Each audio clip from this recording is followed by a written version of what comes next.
रेगिस्तान में एक तोता रहता था। सूखे की वजह से सारे पेड़ पौधे बिल्कुल सूख गए थे। ये देखकर तोता रोज उदास रहता।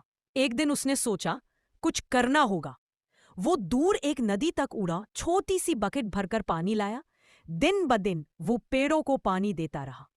कुछ ही दिनों में सूखे पेड़ फिर से हरा भरा हो गए और रेगिस्तान में फिर से जिंदगी लौट आई, एक छोटे तोता की मेहनत की वजह से।